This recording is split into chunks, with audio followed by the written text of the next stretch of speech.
Jambo na karibu Teachcraft. Mimi ni nahodha wako Bikerubo. Swali lilikuwa ni kwamba umwandikie binamu yako barua,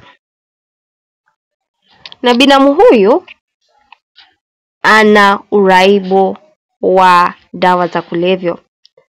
Lengo la kumwandikia barua ni kumueleza athari ya dawa za kulevya. Hii hapa ni barua ambayo niliweza kuiandika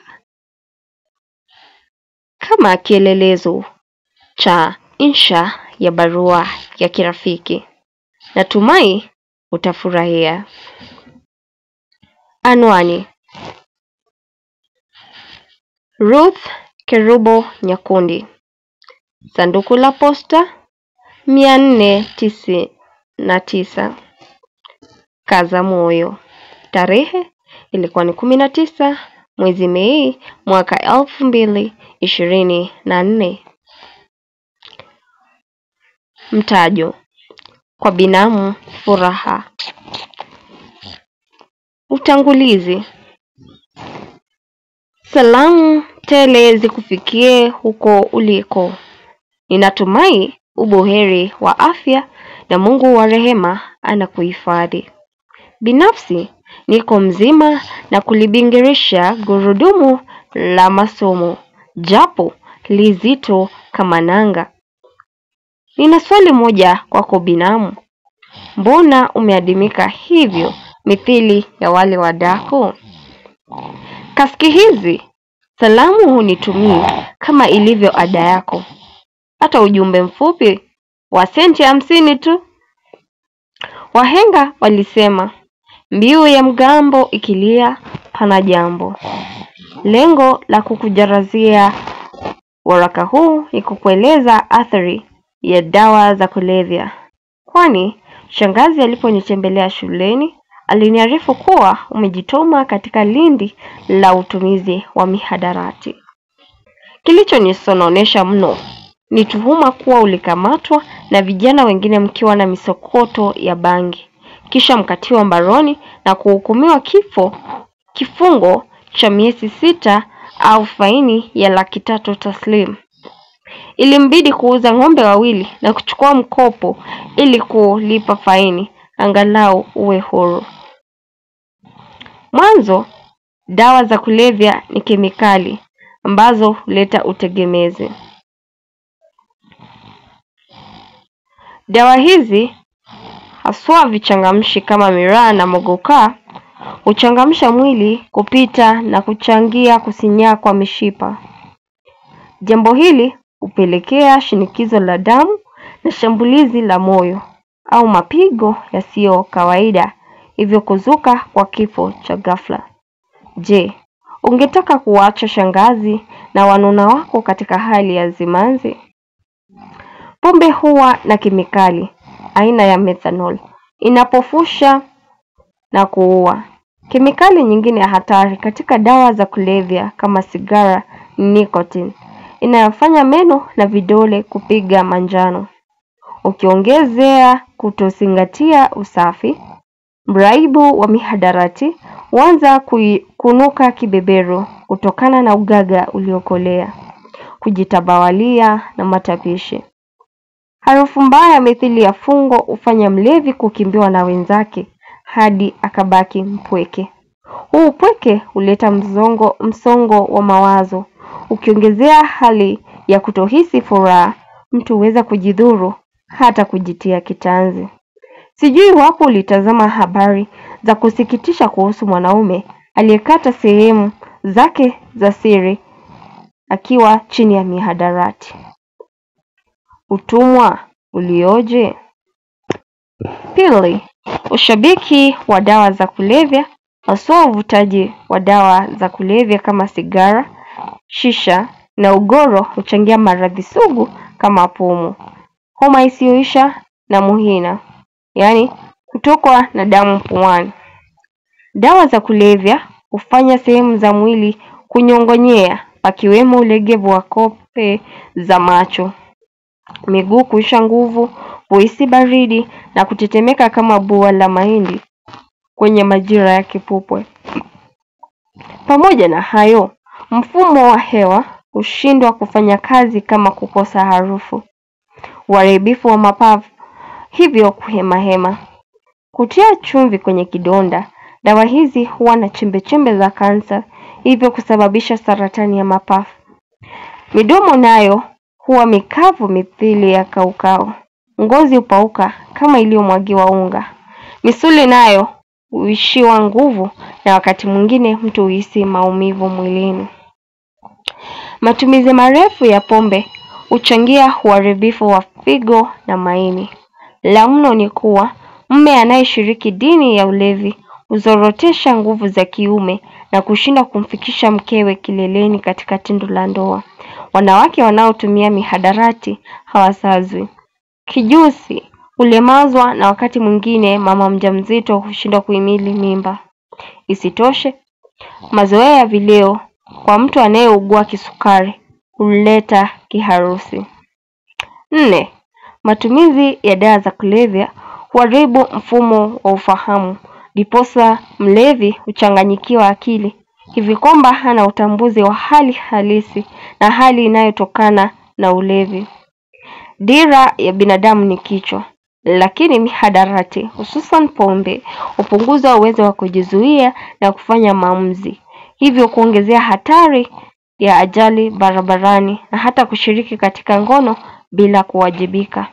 Vileo huwa kichochezi cha ngono inayozua balaa kama vile kuambukizwa na nduli kama ukimwi na magonjwa ya zinaa, kupata mwana asiyepangiwa na vioja visivyoandikika. Binadamu wamekuwa hayawani. Nadhani umewahi kusikia visa ambapo hata limbukeni hutiliwa vileo kama mchele. Pindi anapokunywa au kula ama kunusa chochote kilichokolezwa vileo hivi hupoteza fahamu au kuzirai, kisha kutendewa unyama kama kunajisiwa, kuibiwa pesa na hata kuuliwa. Ikumbukwe, matumizi ya dawa za kulevya kwa kujidungia sindano kwa lengo la kutoa alosto huchangia maambukizi ya virusi vya homa ya ini.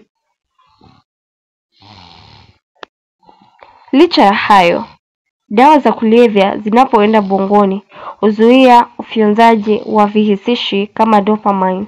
Hivyo mtu hukumbwa na hali ya kujihisi kuwa juu.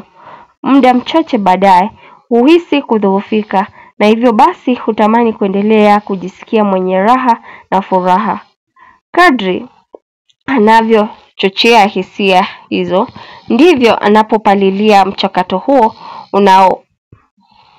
unaoota na kuwa urahibu hadi kushindwa kujinasua. Vileo huathiri usingizi. Hivyo mlevi huweza kula sana au kukosa hamu ya kula, hivyo kuzira chakula. Kulala kupindukia au usingizi kumwambaa, hivyo kuhisi mchovu. Ajabu ni kuwa mlevi huwa na mpishano wa usingizi na hali ya tahadhari. Hivyo huwa tayari kukumbana na hatari yoyote, hivyo kuongezea uwezekano wa kuanza uchokozi hadi kuhusika katika vita. Kwenye harakati za kujitetea kwenye mtafaruku, huenda akagongwa hadi kufuja damu, kutegwa na kuanguka, kuteguka milundi na kung'oka meno. Tatizo lingine linalotokana na vileo, haswa vitoa jonzi, humfanya mlevi kutabaradi kwenye ndoto. Hufanya mambo kinyume na uhalisia, kusinzia, kusikia sauti zisizokuwepo na kuona watu wasiokuwepo, udhani ni mizuka. Hali hii inapodumishwa, mlevi huweza kupata ugonjwa wa akili na kuwa mwehu, hivyo kuhitaji matibabu ya kiakili kwa dharura ili kurejesha urazini. Kinachoshangaza ni kuwa baada ya kutinga matumizi ya dawa hizo, mwathiriwa hupata homa kali, kuendesha mithili ya pikipiki na mwili kukosa nguvu, kwani mraibu huamini dawa za kulevya ndizo tiba kwake. Dawa za kulevya zina mnato unaozuzua mtumizi hadi asiweze kujizuia, kiasi cha kupuuza mambo mengine muhimu mradi apate uchangamfu na usisimuo huo. Jambo hili hupelekea mtu kuwa mtoro shuleni au kazini, ili kubugia pombe na kutumia dawa zinginezo. Vipumbaza humlaza mtu hivi kwamba utendakazi wa mwili huwa chini ya viwango vinavyostahili na ubongo hauwezi kutekeleza mambo kama kujifunza, kuelewa kwa haraka, kutunza kumbukumbu na kuchanganua taarifa hizo kulingana na hali halisi ya mazingira alimo. Linalofuatia ni kudidimia kwa matokeo kutokana na pumbao la ubongo, kushindwa kuzingatia umakini, kudorora kwa nidhamu, mmomonyoko wa maadili pamoja na uzohali. Mwishowe, wanafunzi wa sampuli hii hufukuzwa shuleni au kukataa masomo. Ikiwa ni mfanyakazi, hupigwa kalamu. Nyumbani nako, mlevi huthamini vileo kuliko maisha yake na ya familia. Utapata mzazi mlevi akisusia majukumu yake kama kuhakikisha wanawe wamelipiwa karo, hivyo kupelekea migogoro ya kifamilia. Pesa ambazo zingetumiwa kufadhili maendeleo nyumbani huishia kwa mama pima na vilabuni. Wanafamilia huishi roho mikononi na kufadhaika hadi mwenzao aliye mlevi arudi nyumbani hata kama ni usiku wa manane. Aibu inayofika wanafamilia wanapopata habari kuwa mwenzao alilewa na kulala kando ya barabara na mitaroni haimithiliki.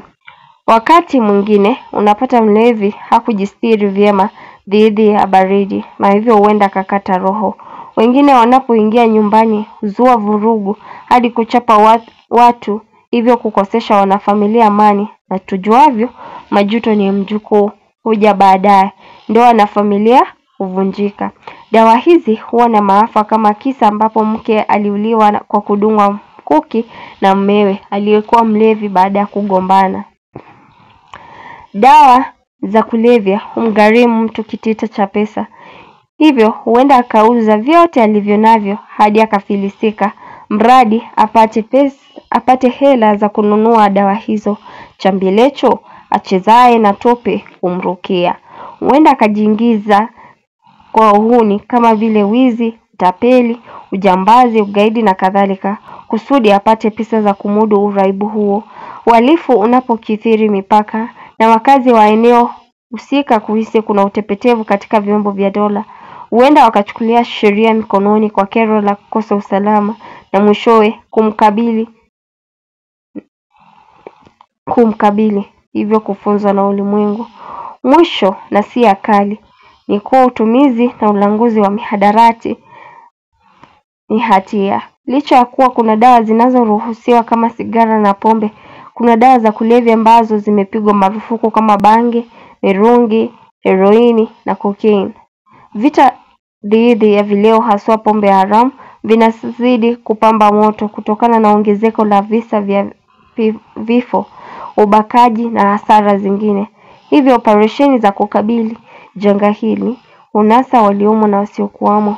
Wadau wa misako kama mamlaka ya kudhibiti na kupambana dawa za kulevya hulenga wagema, wauzaji na walevi wa pombe haramu na dawa zingine hatari.